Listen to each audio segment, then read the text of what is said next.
Okay, so first of all, this is not an actual tutorial. I'm not going to show you the process. I know it would be great if I could do that, but it was enough of a challenge to get this in as it was. But I do want to give you some tips on how to remove the gear selector indicator bracket. There's something to that effect is what it's called. So what it is that little, you can see it right there, it's that little white bracket. Let's see if I can get my finger up there. Right there. It's that thing. So if your gear selector is not showing the correct gear, so like let's say you're in park but it's showing you as in neutral, it's because this selector has broken, the bracket has broken, it's made of cheap plastic. The Ford engineers, I'm sure, did this intentionally so that it would break and you'd have to replace it. Now, sorry about the autofocus. So now, on this guy, you could have taken off this shield here. There are some bolts to remove that, but I didn't want to do that because it's a bit invasive and I didn't want to go through that process, so I snaked my hands up in here, and to get to that. You'll need a 732 socket in order to take out the one bolt right there, that little bolt right there. You'll need that to take it out, and a small ratchet to get to it. That's what I used anyway.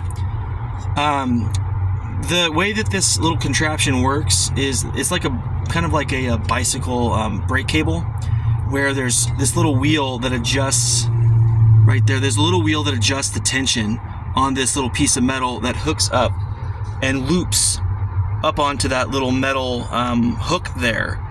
Okay, up there.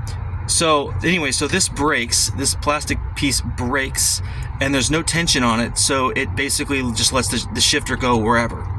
So to install this, you need to remove that bolt there.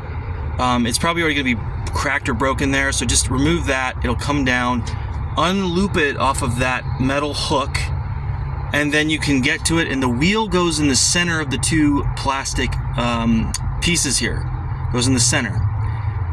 So what you'll want to do, this is what I did anyway, is what you'll want to do is you'll want to go ahead and put this guy, align it up there.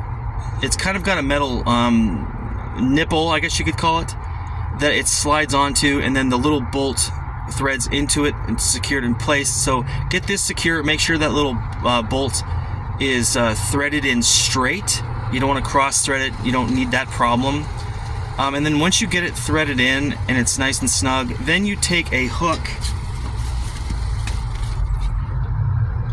like this. You take a hook like this, and then you can take it and put it in the loop, and then you can basically slide it on over that metal hook, and then it'll slide on, and then it'll put tension on that cable, and then you can adjust it with that little adjuster wheel underneath the steering column,